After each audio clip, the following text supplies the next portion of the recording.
Hello बच्चा लोग। Class 12 के जो हमारे अभी कंपार्टमेंट वाले स्टूडेंट्स हैं उन्होंने अभी अपना पेपर दिया है। तो कुछ बच्चों के लगातार मेरे पास मैसेज आए कि मैं एक बार इस जो पेपर है इसको सॉल्व करवा दूं ताकि वो लोग अपने आंसर को मैच कर सकें। तो यार 3 तो पेपर नहीं सॉल्व करवा सकता, लेकिन एक पेपर मैं आपके लिए यहाँ पर लेकर आया हूँ। कोड नंबर आप यहाँ पे देख सकते हैं, सेट नंबर 65C2। और इसके जो सॉल्यूशंस हैं वो मैं आप लोगों को यहाँ पे फटाफट से सॉल्व करवा देता हूँ। बाकी हमारे जो नेक्स्ट सेशन के जो स्टूडेंट्स होंगे, अगर आप इस वीडियो को बहुत लेट देख रहे हैं तो बेटा इन क्वेश्चंस को आप भी सॉल्व कीजिएगा और देखिएगा कि आपके कितने आंसर इसमें एकदम करेक्ट मैच कर रहे हैं। तो देखिएगा ये जो पेपर हमारे पास है कुल मिला के जो है 14 क्वेश्चंस हमारे पास यहाँ पर आए हैं और पेपर काफ़ी इजी आपको यहाँ पे देखने को मिला है। जिस प्रकार से हमने क्वेश्चन प्रैक्टिस करी थी उस तरह के ही क्वेश्चंस आपको यहाँ पे देखने को मिले हैं। हाँ, क्वेश्चंस में ये मैं कह सकता हूँ कि यहाँ डिजिट्स वगैरह थोड़ी सी तो चेंज होंगी, exact same to same question आपको एग्जैक्ट यहाँ पे देखने को नहीं मिलेंगे, बट हाँ क्वेश्चन वही है, बस डिजिट बदल दी गई हैं। ठीक है, जैसे मैं क्वेश्चन के माध्यम से आपको बताना चाहूँगा, एक एक करके हम सभी क्वेश्चन यहाँ पे सॉल्व करना शुरू कर देते हैं यार। देखिए सबसे पहला जो क्वेश्चन हमारे पास यहाँ पर है, देखिए इसमें क्या बोला गया है कि अ bag contain cards numbered 1 to 25, 2 cards are drawn at random one after other without replacement. Find the probability that the number on each card is a multiple of 7. Number on each card should be a multiple of 7। तो देखो हमने ना यहाँ पे 2 card draw किए हैं, वो भी कैसे, 1 आफ्टर 1, वो भी विदाउट रिप्लेसमेंट, यानी कि जो कार्ड हमने एक बार निकाल दिया उसको दोबारा अंदर नहीं डाला जाएगा। ठीक है, तो मल्टीपल्स ऑफ 7 की अगर बात करी जाए तो मल्टीपल ऑफ 7 होते क्या हैं? मल्टीपल ऑफ 7 तो आप बोलेंगे मल्टीपल ऑफ 7 होता है 7, 14, 21, ये 3 ही नंबर ऐसे हैं जो मल्टीपल ऑफ 7 है। तो अगर मैं आपसे बोलूं कि पहला भी, 2 जो कार्ड हम निकालें, पहला भी मल्टीपल ऑफ 7 हो और दूसरा भी मल्टीपल ऑफ 7 हो, तो यानी both cards are multiple of 7। तो जरा सोचिए, जब आप पहला मल्टीपल ऑफ 7 निकालोगे तो उसकी जो प्रोबेबिलिटी है वो हो जाएगी 3/25। जब पहला मल्टीपल ऑफ 7 निकल जाएगा तो अब उसके बाद हमारे पास जो मल्टीपल ऑफ 7 बचेंगे वो बचेंगे 2, तो उसकी प्रोबेबिलिटी हो जाएगी यहाँ पे 2/24। अब बाकी आप इसको डिवाइड कर सकते हैं, 3 से ये हमारा कैंसिल हो जाएगा, यहाँ 8 आ जाएगा, 2 से ये भी कैंसिल हो जाएगा, यहाँ 4 आ जाएगा, और 1/100 जो है इस क्वेश्चन का इसमें आंसर हो जाना चाहिए यार। ये इसका पहला क्वेश्चन था। जैसे क्वेश्चन नंबर 2 देखेंगे तो ये आपको एनसीईआरटी का ही क्वेश्चन देखने को मिलेगा। A B and C are unit vector such that A plus B plus C जो है वो 0 के इक्वल है, और हमें A dot B plus B dot C plus C dot A की वैल्यू निकालनी है। तो इसमें आपने करना कुछ नहीं था, क्योंकि ये 0 के इक्वल है, तो आपने यहाँ पे ए प्लस बी प्लस सी का जो डॉट प्रोडक्ट है वो ए प्लस बी प्लस सी के साथ ही कर देना था। और इतना आप करते तो यहाँ पर आप फिर नीचे a प्लस बी प्लस सी का होल स्क्वायर लगा सकते थे। और ये क्लास में हुआ क्वेश्चन है,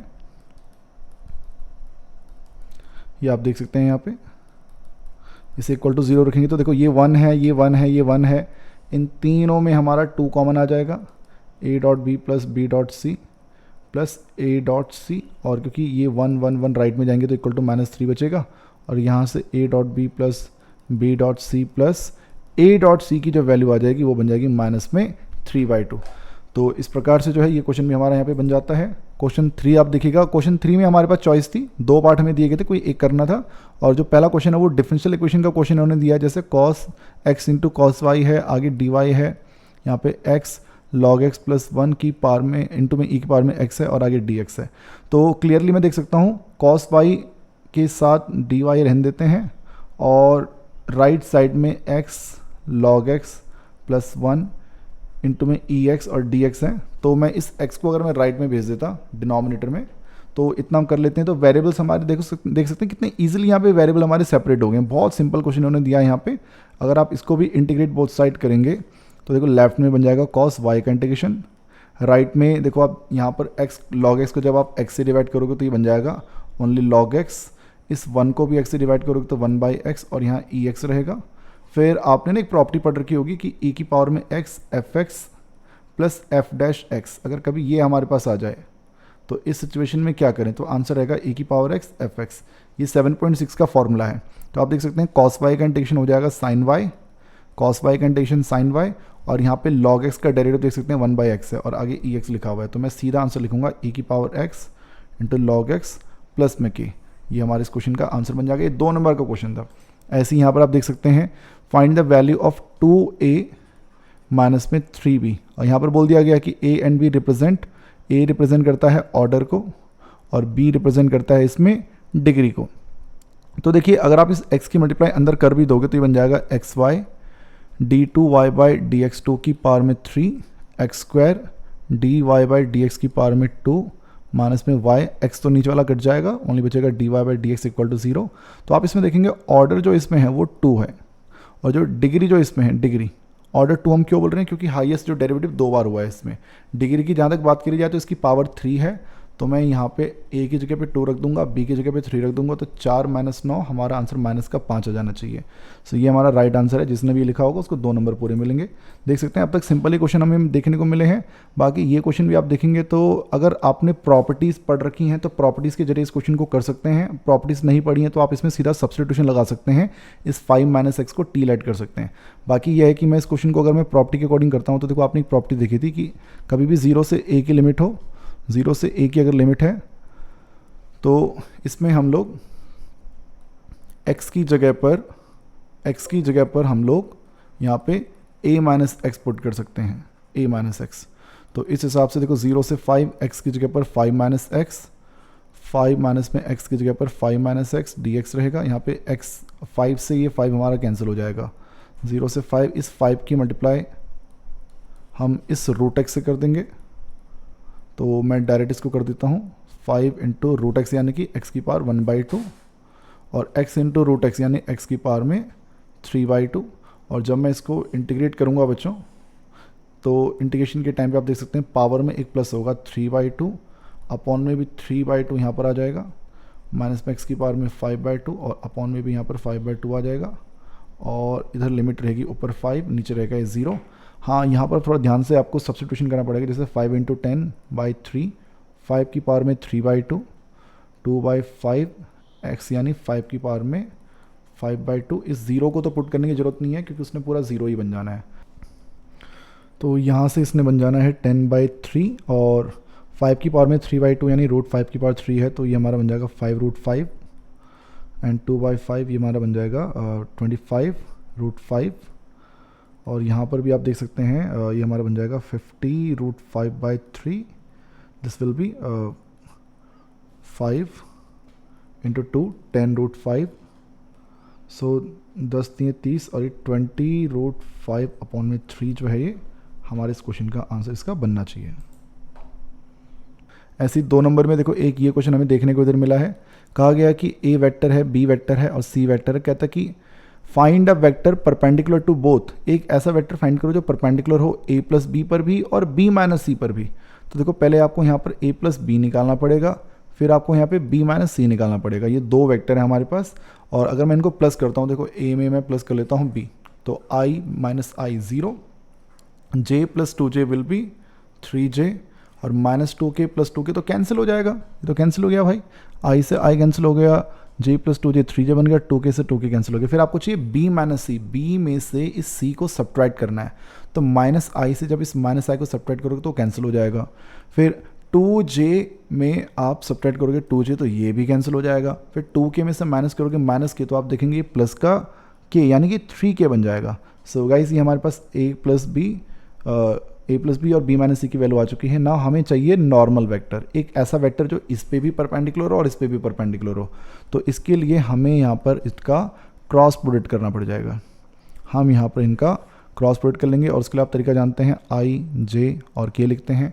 क्योंकि यहाँ पे ओनली 3j है तो इसको मैं 0 3 0 लिख सकता हूँ, फिर 0 0 3 लिख सकता हूँ। और जब मैं इसको एक्सपेंड करूँगा, मैं इसको C1 के अलॉन्ग एक्सपेंड कर देता हूँ। तो C1 के अलॉन्ग एक्सपेंड करूँगा तो इसको छोड़ेंगे 9 माइनस 0, 9 माइनस 0 और हमारा जो आंसर है ओनली 9 i कैप आ जाएगा। और ये जो 9 i कैप हमारा आंसर आया है ये एक ऐसा वेक्टर है जो कि क्या है, इस a प्लस बी पे परपेंडिकुलर होगा, साथ साथ ये इस b माइनस सी पे भी ये परपेंडिकुलर होगा। ये इन दोनों पे ही परपेंडिकुलर होगा। आप चाहे तो चेक करके देख सकते हैं, इस 9i का डॉट प्रोडक्ट यहाँ करोगे तो आंसर 0 आएगा और इस 9i का डॉट प्रोडक्ट यहाँ करोगे तो यहाँ पर भी हमारा आंसर 0 आएगा। तो ये जो है ये वो वेक्टर हमारा आ चुका है जो a plus B and b minus C पे परपेंडिकुलर होगा। 2 नंबर का क्वेश्चन है ये। देखिएगा नेक्स्ट क्वेश्चन नंबर 6, एक और 2 नंबर का क्वेश्चन जो हमारे पास आया है। कहता है कि 1 bag contain 4 white and 5 black ball and another bag contain 6 white and 7 black balls. Okay, कहता है a ball drawn at random is transferred from bag first to bag second. देखो ये क्वेश्चन हमने प्रोबेबिलिटी की जिस दिन मैंने क्लास ली थी उस दिन मैंने ये क्वेश्चन सबसे लास्ट में करवाया था कि हमारे पास दो बैग हैं, हमारे पास दो बैग है, कह रहे एक बॉल इधर से वहाँ ट्रांसफ़र कर दो, वन बॉल ट्रांसफ़र कर दो। जब ट्रांसफ़र कर दोगे तो क्या होता है, and then transfer from first bag to second bag, then a ball is drawn at random from the second bag. फिर हमें इस सेकंड बैग से एक बॉल यहाँ से ड्रॉ करनी है, ठीक है। Find the probability that the ball drawn is white. अब मुझे इस चीज़ की प्रोबेबिलिटी बतानी कि ये जो बॉल निकलेगी ये वाइट कलर की बॉल निकलेगी। तो भाई ऐसा है, यहाँ से कौन सी बॉल ट्रांसफ़र हुई मुझे इसका आइडिया नहीं है। तो देखो यहाँ पे केसेस बना लेते हैं।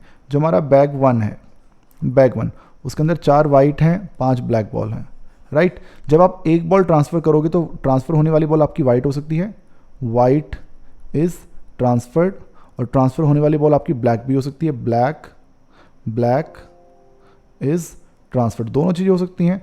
अगर वाइट ट्रांसफ़र होगी सेकेंड बैग में तो वो जो आपका सेकेंड बैग है उसके अंदर पहले जो 6 वाइट थी अब वो 7 वाइट हो जाएंगी, ब्लैक 7 ही रहेंगी। लेकिन वही अगर बेटा मैं आपसे बोलूं कि अगर आपकी यहाँ से ब्लैक ट्रांसफ़र हुई होगी तो सेकेंड बैग में आपकी जो वाइट है वो तो 6 रहेंगी, बट जो ब्लैक बॉल है वो आपकी 8 हो जाएंगी, ब्लैक बॉल आपकी 8 हो जाएंगी। कब, अगर देखो यहाँ से वाइट ट्रांसफ़र होती तो वो 7 हो जाता, यहाँ से ब्लैक ट्रांसफ़र होती तो ये 8 हो जाता और वो 6 रहता। तो वही देखो मैंने यहाँ पे लिखा है। अब देखिए रेड बॉल आपकी यहाँ वाइट बॉल आपकी यहाँ से भी निकल सकती है, वाइट बॉल आपकी नीचे से भी निकल सकती है, ठीक है। वाइट बॉल इन दोनों जगह से हमारी निकल सकती है। तो इधर से वाइट बॉल के निकलने का मतलब होगा 4/9, इधर से वाइट बॉल के निकलने का मतलब होगा 5/9, और ये कॉमन इवेंट हमारा हो जाएगा बाद वाले इवेंट A/E1, ये हमारा हो जाएगा वाइट बॉल निकलना 7/14, और यहाँ से हमारा वाइट बॉल का यहाँ से निकलना हो जाएगा 6/14। अब देखो इतना हम लोगों ने कर लिया है। हमें चाहिए क्या इस क्वेश्चन में, हमें इस क्वेश्चन में बोला गया था कि one bag contain this much balls, another bag contain 6 white and 7 black ball.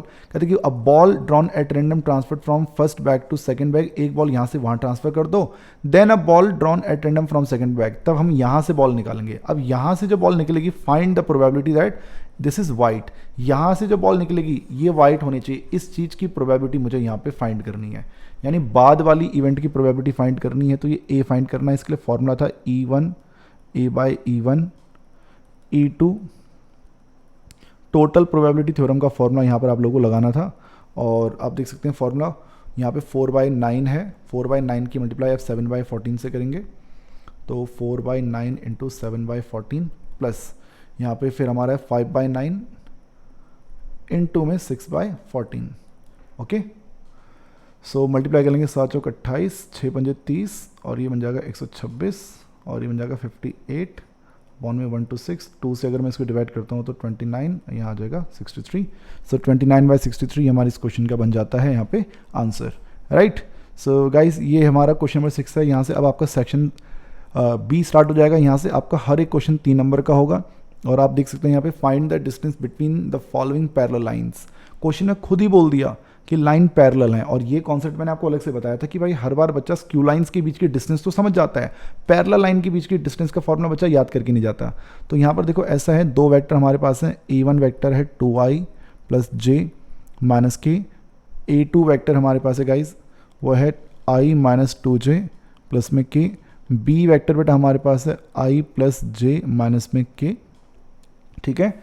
और यहाँ पर देखिए ऐसा है, जो फॉर्मूला हमारे पास डिस्टेंस फाइंड करने के लिए है वो है A2 - A1 वेक्टर का क्रॉस प्रोडक्ट विद B, उसका मैग्नीट्यूड अपॉन में B वेक्टर का मैग्नीट्यूड।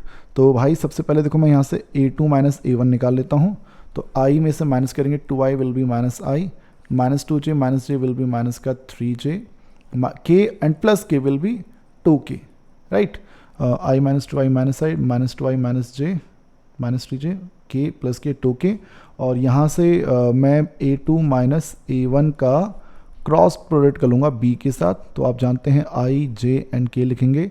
A2 - A1 में है -1 -3 एंड 2, और यहाँ पर हमारा है B में हमारे पास है 1 1 एंड -k1। इसको जब हम सॉल्व सिंप्लीफाई करते हैं तो ये हमारा बनेगा A2 - A1 cross B will be, चलो इसको नीचे कर लेते हैं, स्पेस थोड़ा कम है यहाँ पे। आई पहली रो छोड़ेंगे, पहला कॉलम छोड़ेंगे, 3 - 2, पहली रो छोड़ा, दूसरा कॉलम छोड़ा, 1 - 2, देन लास्ट पहली रो तीसरा कॉलम -1 + 3। सो ये जो A2 - A1 क्रॉस B हमारा ये जो निकलेगा, ये निकलेगा 1i प्लस का j एंड -1 + 3 विल बी 2 के। एक बार चेक कर लेते हैं हमारा आंसर सही निकला है कि नहीं निकला है। ये जो हमारा आंसर आया है, मैं इसका क्रॉस पुट करके देखता हूँ एक बार, बी के साथ आंसर 0 बनता है कि नहीं। 0 बनता, 1 + 1 - 2 0 बन रहा है, सही है। और इसकी मल्टीप्लाई मैं इसके साथ भी करके देख लेता हूँ, -1 - 3 + 4 एकदम सही है। तो आंसर हमारा एकदम करेक्ट आ रहा है। और इसका मैग्नीट्यूड भी निकाल लेते हैं लगे हाथ, इसका मैग्नीट्यूड भी निकाल लीजिए। से आ जाएगा 1 + 1 + 4, ये बन जाएगा √6 एंड बी वेक्टर का भी मैग्नीट्यूड हम निकाल लेते हैं। बी वेक्टर का magnitude will be √1 + √1 + √1 will be √3। और यहाँ पे वैल्यूज पुट कीजिए फॉर्मूले में। सो ये हमारा है, ऊपर रहेगा √6, नीचे रहेगा √3। √6 का मतलब होता है √3 × √2। सो जो डिस्टेंस हमारी आ जाएगी वो √2 यूनिट्स आ जाएगी। सो ये हमारे इस क्वेश्चन का आंसर होना चाहिए था। 3 नंबर का क्वेश्चन है ये, इतना होता है भाई। और इसमें ही देखो बी पार्ट भी हमारे पास आया है, और ऑप्शन में था कि या तो ऊपर वाला कर लो या नीचे वाला पार्ट कर लो। सो आई होप आप लोगों ने शायद नीचे वाला पार्ट किया होगा, क्योंकि ये ज़्यादा इजी है। Find the coordinate of the point where the line through the point. ये हमने लाइव में भी हमने इस क्वेश्चन को सॉल्व किया था, पैरेलल वाला भी हमने लाइव में सॉल्व किया था, है ना। अब देख लो पैरेलल वाले में बस यहाँ पे ये डिजिट्स तो चेंज कर दिए, बाकी सब कुछ तो सेम ही रहेगा। सो -1 1 एंड -8, 5 - 2 एंड 10। कहता है कि ये किसी दिन क्रॉस करेगा जेड एक्स प्लेन को। जेड एक्स प्लेन को क्रॉस करेगा तो पक्की बात है यहाँ पे एक्स की वैल्यू कुछ होगी, जेड की वैल्यू भी कुछ होगी, लेकिन वाई की वैल्यू इसमें 0 रहने वाली है। तो मान लेते हैं पॉइंट P है, ये पॉइंट Q है। तो इसकी जो इक्वेशन हो जाएगी x + 1 y - 1 z + 8 अपॉन में 2 पॉइंट जब दे रखे हो तो लाइन की इक्वेशन निकालने के लिए तरीका है ना कि x में से इसको माइनस करो, y में से इसको माइनस करो, z में से इसको माइनस करो, अपॉन में डायरेक्शन रेशियो जो कि इन दोनों से निकलता है। 5 + 1 -2 -1 and 10 + 8, 10 + 8 will be 18. This is equal to lambda, this is equal to lambda। और यहाँ से जो जनरल पॉइंट आपका निकल जाएगा वो निकलेगा 6 lambda -1, 6 lambda -1 -3 lambda +1 and 18 lambda -8। 6 lambda -1 -3 lambda +1 and 18 lambda -8। इतना कर लेते हैं। तो अब आपने ना इस y को 0 के को रख देना है, यानी -3 लैम्डा +1 को 0 रख देंगे तो यहाँ से हमारे लैम्डा की वैल्यू आ जाएगी, दिस विल बी 1/3। लैम्डा हमारा आ जाएगा 1/3। जरा सोचिए अगर लैम्डा आपका 1/3 होगा तो आपका देखो y - 1/3 = 1/3, तो 3 से 3 कटेगा = 1 और y - 1 = आपका -1 आएगा, जिससे आपकी y की वैल्यू 0 आएगी। तो देखो y 0 बन रहा है। सो लैम्डा हमारा निकल गया है लैम्डा हमारा निकल गया है यहाँ से 1/3। बट यहाँ पे क्वेश्चन समाप्त नहीं होता, यहाँ तक जो है करने का आपको अभी कह सकते हैं कि डेट नंबर तो मिल जाएगा, बट पूरे आपको अभी ये x और z भी चाहिए। तो x आपका क्या है 6 लैम्डा -1, लैम्डा की वैल्यू है 1/3। सो 2 - 1 ये 1 बन जाएगा। और आपके जो z की वैल्यू है, z की value this will be z की वैल्यू है हमारे पास 18 लैम्डा -8, तो 18 लैम्डा की जगह 1/3 और माइनस का 8, ये बन जाएगा 6 -8 विल बी -2। तो आप देख सकते हैं -2 + 8 करोगे तो 6 आएगा, 6/18 विल बी 1/3। और जो 1 है आप उसको यहाँ पे रख के देख लीजिए 2/6, वो भी आपको 1/3 सही आ रहा है। सो जो आंसर हमारा होना चाहिए वो रहेगा 1, आंसर रहेगा हमारा 1 0 and -2। This should be the answer. ये हमारा सेकंड पार्ट इसका बन जाएगा। ऐसी क्वेश्चन नंबर 8 की अगर बात करेंगे यहाँ पे, तो find the coordinate of the foot of the perpendicular drawn from the point. कर पॉइंट 1, 3, 4 से अगर आप एक परपेंडिकुलर ड्रॉ करोगे एक प्लेन के ऊपर, प्लेन की इक्वेशन गिवन है इन वेक्टर फॉर्म, जिसे मैं कार्टेशियन में कन्वर्ट कर दूंगा। Find the coordinate of the foot of the perpendicular drawn from this point to this plane. Plane है 2x - y + z और प्लस का 3 = 0 है। और आप देख सकते हैं यहाँ से हमारा नॉर्मल वेक्टर आ जाएगा, नॉर्मल वेक्टर यहाँ से आप नॉर्मल देख सकते हैं 2i - j + k। Let's say this is p, ये foot of the perpendicular, this is f।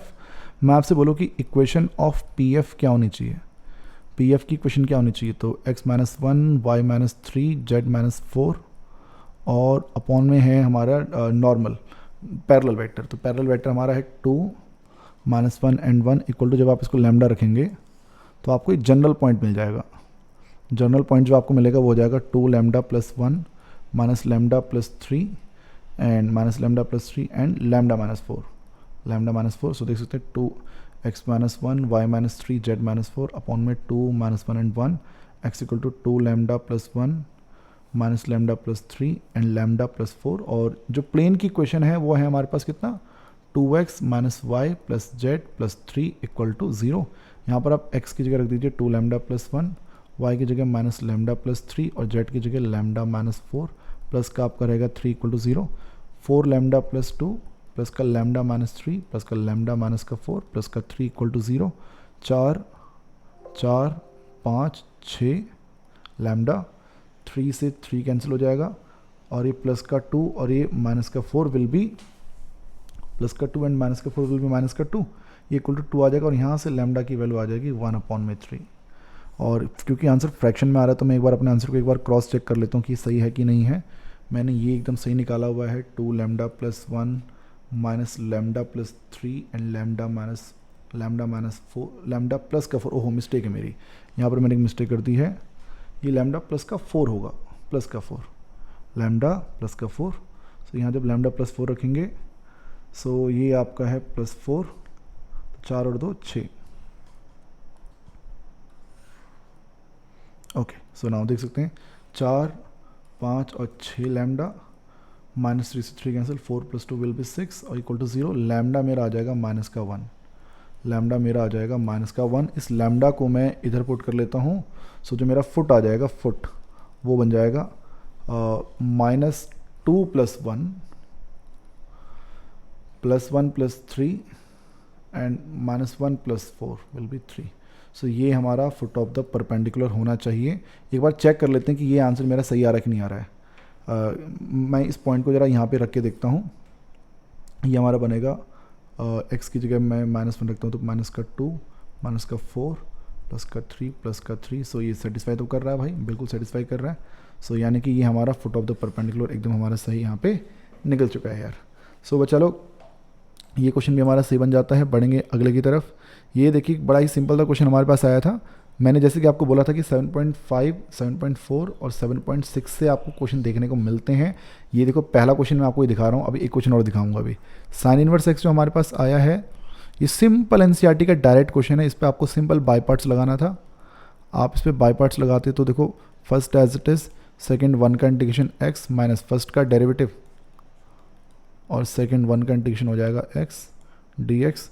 यहाँ पर इस 1 माइनस एक्स स्क्वायर को टी लेट करोगे, -2x dx equal to D T.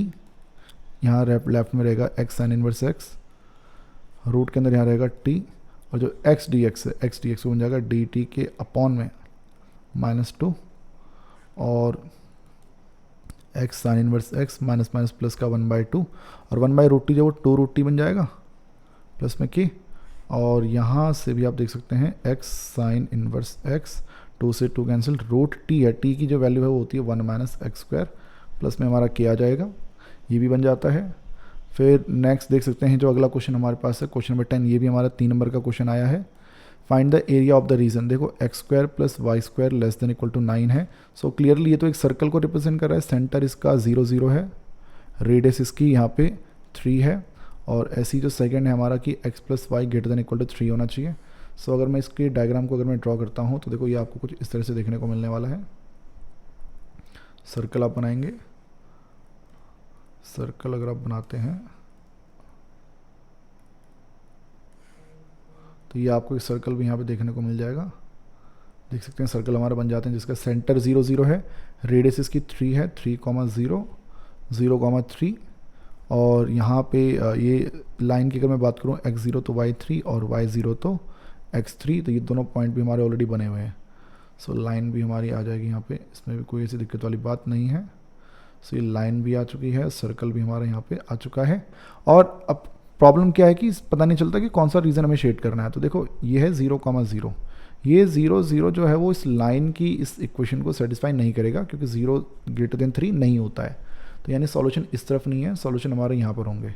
मतलब ये कॉन्सेप्ट है लीनियर इनइक्वालिटी का, ठीक है ना। जब चैप्टर में पढ़ाऊँगा, जो बच्चे नए बच्चे जो देख रहे होंगे तो उनको डिटेल में समझाऊंगा। फिलहाल अभी यहाँ पे क्वेश्चन देख लेते हैं। सो ये हमारे बन जाएगा, और हमें चाहिए एरिया। एरिया में चाहिए तो 0 से लेकर 3 तक।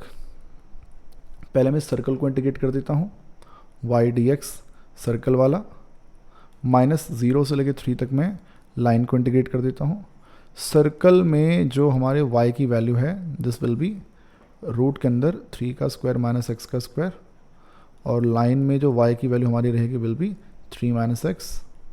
इसको सॉल्व करेंगे बच्चे तो ये हमारा बन जाएगा x/2 रूट के अंदर 9 minus X square plus a square by 2 sine inverse x by a। यहाँ रहेगा 3 से 0, और ये बन जाएगा 3x माइनस में एक्स स्क्वायर बाई 2, और ये हमारा बन जाएगा 3 से 0। सो ये कैलकुलेशन आपको अब सॉल्व करनी है। 3 नंबर में यार आपको ये क्वेश्चन देखने को मिला है, 3 नंबर में। इसको मैं अगले पेज पे लेके जा रहा हूँ, और अगला पेज मैं लेके आता हूँ। ओके, सो ये जो कैलकुलेशन है, ये देखो आपका बन जाएगा 0 9/2 साइन इनवर्स 1, और साइन इनवर्स 1 की वैल्यू आ जाएगी π/2, ठीक है। और ये हमारा 0 तो पुट करने की ज़रूरत है नहीं, तो 0 रहेगा, ठीक है। बाकी इसकी बात करें तो यहाँ पर हमारा रहेगा 9 माइनस 9/2, और 0 पुट करने की ज़रूरत नहीं रहेगी यहाँ पर भी। ये बन जाएगा 9 π/4, और ये बनेगा 9/2, और हमारा जो आंसर इसमें है वो 9/2, चाहे तो आप इसमें कॉमन ले सकते हैं, सिर्फ π/2 माइनस का 1। ये इस टाइप से हमारा आंसर इस क्वेश्चन का बनना चाहिए यार, ठीक है। सो मैं मान के चल रहा हूँ कि ये आप लोग समझ पाए होंगे।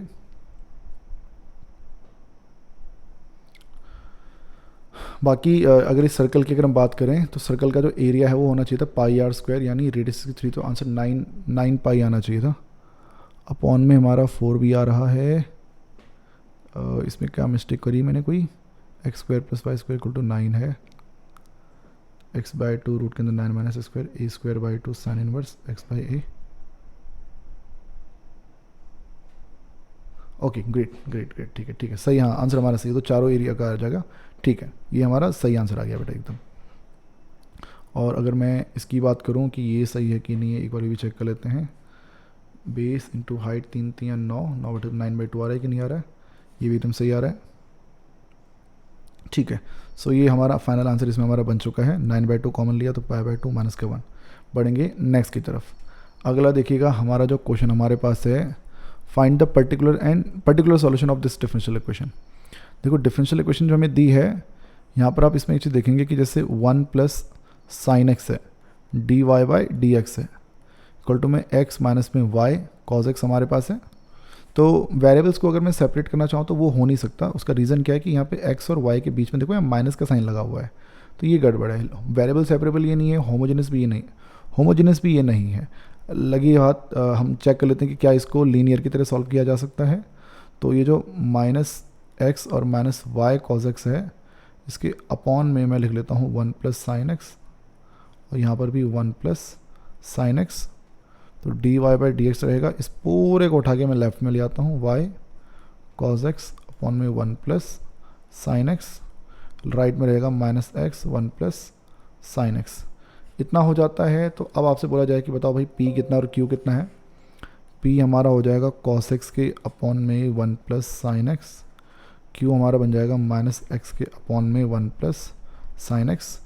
इंटीग्रेटिंग फैक्टर बट आप जानते हैं e की पावर में p का इंटीग्रेशन होता है। p हमारे लिए यहाँ पर क्या है, cos x के अपॉन में 1 प्लस साइन एक्स, और आप जानते हैं कि 1 प्लस साइन को टी लेट करना पड़ेगा, उसका डेरिवेटिव ऊपर है, तो ये बन जाएगा e की पावर में log 1 प्लस साइन एक्स। ई से लॉग कटेगा तो फाइनल आंसर जो हमारा बचेगा 1 plus sine X. Integrating factor आ गया। नाउ हमें चाहिए solution y I F Q I F D X. I F की वैल्यू हमारे पास 1 प्लस साइन एक्स आ चुकी है, q हमारे पास है माइनस एक्स, नीचे है 1 प्लस साइन एक्स, इंटू में है 1 प्लस साइन एक्स। आप देखेंगे यहाँ पे 1 प्लस साइन से 1 प्लस साइन कैंसिल, सो 1 प्लस साइन बचेगा ओनली माइनस का x, और इतना भी बचता है तो हमारे पास y 1 प्लस साइन एक्स, और जो माइनस का x हमारे पास बचा उसका इंटीग्रेशन हो जाएगा माइनस में एक्स स्क्वायर अपॉन में 2 प्लस में k, मैं आगे लगा देता हूँ। हाँ, इस क्वेश्चन में अब बोला गया कि y0 equal to 1, y0 equal to 1 होने का मतलब क्या है कि हमारे x की वैल्यू 0 है तो y की वैल्यू 1 है। तो ये मैं यहाँ पुट कर लेता हूँ, y की जगह 1, x की जगह 0, 0 का स्क्वायर, सो 1 इंटू 1, साइन 0 की वैल्यू 0, सो k की वैल्यू आ जाएगी 1, और ये हमारा बन जाएगा y1 plus sine x minus X square by 2 plus 1, ये हमारा फाइनल आंसर होगा। तो ये 4 नंबर का क्वेश्चन था, ये हमारा बनता है। नेक्स्ट देखिए 12वां क्वेश्चन है हमारे पास कि find the equation of the plane passing through the intersection. ये देखो बहुत इंपॉर्टेंट कॉन्सेप्ट था, इसके मैंने 5 क्वेश्चन कराए थे और जब मैं करा रहा था याद करो तुम बोल रहे थे कि सर अब थक गया छुट्टी कर दो।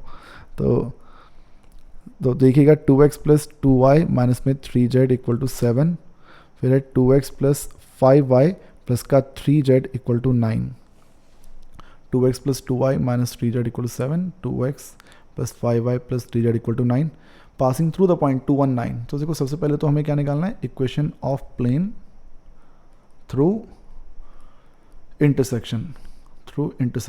तो यहाँ पर क्या होगा, हम पहले में प्लस कर देंगे लैम्डा टाइम्स ऑफ दूसरा, 2x plus 5y plus 3z equal to 7 plus 9 lambda. Okay, और यहाँ पर भी देखो हमें ना एक पॉइंट दिया हुआ है 213, तो आप इसमें क्या कर सकते हैं, सिंपली आप x की जगह 1, x की जगह 2, y की जगह 1 और z की जगह 3 रख सकते हैं। तो देखो क्या बन जाएगा, x की जगह जब आप 2 रखोगे, y की जगह 1 रखोगे, z की जगह 3 रखोगे, प्लस लैम्डा x की जगह 2, y की जगह 1, z की जगह 3 इक्वल टू में 7 प्लस 9 लैम्डा। सो ये आपका बन जाएगा 4 और 2 6 minus 9 will be minus 3, 4 2 6 minus 9 minus 3 plus में लैम्डा, ये बन जाएगा 5 और 4 9 और 9 18, राइट में है 7 प्लस 9 लैम्डा, और इस माइनस 3 के साथ उस 7 को रखेंगे तो माइनस 10 बनेगा, और 9 minus 18, 9 minus 18 will be minus का 9 लैम्डा। यहाँ से लैम्डा की वैल्यू आ जाएगी 10 अपॉन में 9, लैम्डा हमारा निकल जाएगा यहाँ से 10 अपॉन में 9। ओके, और इस 10 अपॉन 9 को हम यहाँ पुट कर लेते हैं, पुट लैम्डा इन इक्वेशन 1। सो ये आपका बन जाएगा 2x प्लस 2y माइनस का 3z, लैम्डा है हमारा 10 अपॉन में 9, 2x प्लस 5y प्लस का 3z equal to 7 plus 9 lambda. So LCM ले लीजिए, 9 इंटू दिस 18, 9 3 27, 10 दूनी 20, 50, 30 और अपॉन में 9 रहेगा, और यहाँ पर भी लैम्डा की वैल्यू पुट कर लेते हैं, यहाँ पर भी लैम्डा की वैल्यू 10/9, और राइट साइड में हमारा रहेगा 963 और 90। सो 18 और 20 विल बी 38x, 18 और 50 will be 68y, 27 plus 30 will be 3z, and right side में रहेगा 153। सो ये जो है क्वेश्चन का हमारे आंसर बन जाना चाहिए। और फिलहाल कुछ इसमें कैंसिल तो ऐसा हो नहीं रहा है, बाकी कैलकुलेशन शायद कोई मिस्टेक ना हो, मैं मान के चलूँ सब कुछ सही रहा है इसमें यार। ओके, सो देखेंगे नेक्स्ट क्वेश्चन 13th। देखो हमारे पास यहाँ पे आ चुका है, और यहाँ पे ऑप्शन हमें मिला है करने के लिए क्वेश्चन को, और डेफिनेट इंटीग्रेशन का क्वेश्चन है, डेफिनेट का क्वेश्चन हमें दिया गया है, और cos x है tan इनवर्स sin x। मैं इस साइन को यहाँ पे टी लेट कर लेता हूँ, sin x को टी लेट कर लेते हैं, साइन का derivative cos dx equal to हो जाएगा dt, तो i हमारा बन जाएगा ये cos x dx तो बन जाएगा dt l है। ये तो बड़ा ही सिंपल दे दिया यार, tan इनवर्स साइन को टी लेट किया तो tan इनवर्स t बन जाएगा यहाँ पे। अब tan इनवर्स t बन गया है तो अब सिंपल इस पर बाई पार्ट्स लगा लो, tan इनवर्स t हमारे पास है tan इनवर्स t इंटू में 1, सो ये है फर्स्ट, ये है second, first as it is, second 1 का इंटीग्रेशन t माइनस फर्स्ट का डेरिवेटिव 1/1 प्लस टी स्क्वायर, और इस 1 का integration will be T square by 1 का integration will be t dt, और यहाँ पर भी t है, tan इनवर्स t है, ऊपर 2 से मल्टीप्लाई कर लो और 2 से डिवाइड कर लो, तो देख सकते हैं इसका डेरिवेटिव ये रहा। अगर मैं इसको u लेट कर लूँ तो इसका डेरिवेटिव ये आ जाएगा। तो डायरेक्ट मैं यहाँ पे लिख सकता हूँ 1/2 log t स्क्वायर प्लस 1, आगे रहेगा प्लस में k, और नेक्स्ट स्टेप में t की वैल्यू, t की जगह पर हमें यहाँ पे ये साइन लेकर आना है, साइन। तो यहाँ पर अब गड़बड़ क्या हो गया, ये जो tan इनवर्स है ये t है, और यहाँ पर भी देखो इधर भी साइन आ जाएगा, इधर भी साइन आ जाएगा, कोई दिक्कत नहीं, बट यहाँ पर थोड़ी सी गड़बड़ हो रही है। सो हम क्या करते हैं, t की जगह देखो लिख देते हैं sine x tan inverse sine x 1/2 log sine square plus 1 plus में k। सो ये जो चीज़ है यहाँ जो tan इनवर्स साइन x हमारा है, तो इसको आप चाहो तो साइन के टर्म्स में कन्वर्ट कर सकते हो भाई, ठीक है ना। बाकी मैं इसको इतना ही छोड़ रहा हूँ, अगर आप यहाँ तक भी पहुँचें तो इसके बाद जो है tan को साइन में वैसे हमें कन्वर्ट करना चाहिए यार, ठीक है भाई। तो ये जो क्वेश्चन है इसको मैं यहाँ पे छोड़ देता हूँ। ऐसी ऑप्शन में देखो आपके पास क्या आया था, ऑप्शन में हमारे पास देखो यहाँ पर क्या आया था,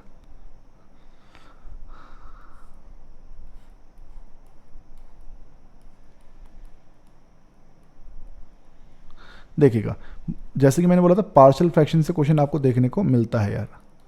तो ये है जैसे इंटीग्रेशन में, तो आप इसमें क्या करते हैं कि आप ना सिंपली यहाँ पर देखो डिनोमिनेटर का जो ई एक्स है उसको टी लेट कर लेते हैं, तो ई एक्स का डेरिवेटिव ई एक्स हो जाता है, डी एक्स बराबर डी टी हो जाता। तो आई इक्वल टू हमारा बन जाता है, नीचे रहता है टी प्लस 1 टी प्लस 3, ऊपर ई एक्स डी एक्स, ये डी टी बन जाएगा। अब आप इस पर पार्शियल फ्रैक्शन भी लगा सकते हो, है ना, और आप चाहो तो इस पर कंप्लीटिंग स्क्वायर मेथड से भी इस क्वेश्चन को कर सकते थे। टी की मल्टीप्लाई अंदर कर लो, टी स्क्वायर 3t और t 4t प्लस का 3। अब सोचो कितना सिंपल क्वेश्चन उन्होंने दे रखा है, ये 4 नंबर का क्वेश्चन है।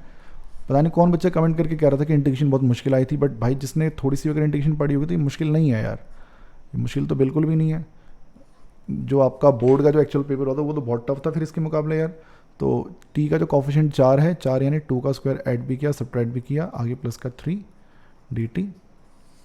सो आप देखेंगे कि ये हमारा बन जाएगा टी, ये जो इतना ऐसा बन जाएगा t प्लस 2 का होल स्क्वायर और -4 प्लस 3, -4 प्लस 3 विल बी -1, और यहाँ पे फॉर्मूला हमारा लग जाएगा 7.4 का 1/2a log x minus a upon में x प्लस a प्लस में k 1/2 log t plus 1 upon में t प्लस 3 प्लस में k, और उसके बाद भी यहाँ पे log t की जगह पर मैं रख देता हूँ ई एक्स प्लस 1 अपॉन में ई एक्स प्लस 3 प्लस में k। सो ये जो है ये हमारे क्वेश्चन का बन जाता है आंसर। अब देखो लास्ट जो क्वेश्चन हमारे पास आया, प्रोबेबिलिटी डिस्ट्रीब्यूशन का क्वेश्चन यहाँ पर हमें दे रखा है, और यही क्वेश्चन मैंने आपको सबसे लास्ट में करवाया था, टेबल वाला k की वैल्यू फाइंड करने वाला क्वेश्चन। सो गाइज ऐसा है, कह रहा कि find the value of k, probability distribution हमें दे रखा है, x इक्वल टू हमारे 1 2 3 4 5 6 हमें यहाँ पे दे रखे हैं। आपको मालूम है इन सब को प्लस करके जो आंसर हमारा बनता है वो 1 बनेगा, ठीक है। तो 0.10 है, 0.24 है, 0.19 है, 0.18 है और 0.15 है, और प्लस में k है इक्वल टू में 1 है।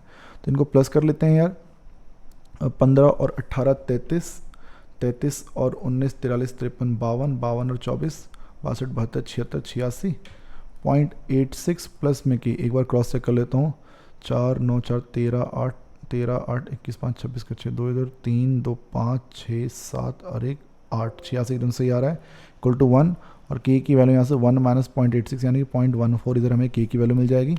सो ये पहले पार्ट का आंसर आ गया। फिर इसने सेकंड पार्ट में क्या बोला है, बी पार्ट में कह रहा है if the face showing an even number has turned up.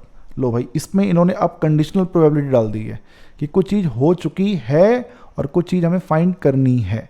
Find क्या करने के लिए, what is the probability that the face with 2 और 4, फेस जो है वो 2 पे आना चाहिए या 4 पे आना चाहिए, हमें फाइंड करना चाहिए 2 या 4, ठीक है। गिवन क्या है हमें, given that it is an even number has turned up, even number की डाइस पर जो है वो इवन नंबर आया है। तो देखो भाई ऐसा है ना, इसमें क्या बच्चा जो मिस्टेक जो यहाँ पे शायद जो बच्चों ने कर रखी होगी, जनरली यहाँ पर देखो तरीका तो वैसे ये लगता है, फॉर्मूला तो ये है। तो अब देखो अब बच्चों ने इसमें क्या मिस्टेक करी होगी कि इंटरसेक्शन जो है, इंटरसेक्शन तो इनका ये है, इंटरसेक्शन जो इनका है वो क्या है, इंटरसेक्शन तो इनका 2 4 है, 2 एंड 4, ठीक है। अब बच्चे ने यहाँ पे लिख दिया होगा 2 अपॉन में लिख दिया होगा 3, तो ये आंसर लिख दिया होगा भाई, ये मिस्टेक हो जाएगी। इंटरसेक्शन में भाई आपका जो 2 और 4 है, उस 2 की प्रोबेबिलिटी कितनी है, 2 की प्रोबेबिलिटी है 0.24, उस 4 की प्रोबेबिलिटी कितनी है, दिस इज 0.18 अपॉन में f की प्रोबेबिलिटी, f की जो प्रोबेबिलिटी है वो इसमें यानी कि 2, 4 और 6 तीनों की प्रोबेबिलिटी लिखनी पड़ेगी, 0.24, 0.18 और प्लस में हमारा जो 6 है उस 6 की प्रोबेबिलिटी थी k की वैल्यू जो निकली वो निकली है 0.14, और यहाँ पर जो है 18 और 24 हम करेंगे तो ये हमारा जो बन जाएगा 22, 32, 42, 0.42, 42 और 14 56, तो 7 दूनी 7 6 42, 7 8 56, सो ये 6/8 यानी कि 3/4 और 0.75, ये इसकी प्रोबेबिलिटी यहाँ पर हो जाएगी। तो इस प्रकार से जो है ये 4 नंबर का क्वेश्चन हमारा यहाँ पर बना है, और इसके सारे क्वेश्चन जो हमने इस तरह से यहाँ पे निपटाए हैं। आप लोगों ने ये जो 14 क्वेश्चन जो हमने कराए हैं, आपके इसमें से कितने सही हैं, आपको क्या लग रहा है कि कितने मार्क्स आपके बन रहे हैं, एक बार भाई कमेंट करके ज़रूर बताना यार। तो चलिए मिलते हैं आपसे, ध्यान रखिएगा अपना। जय हिंद, जय भारत, वंदे मातरम।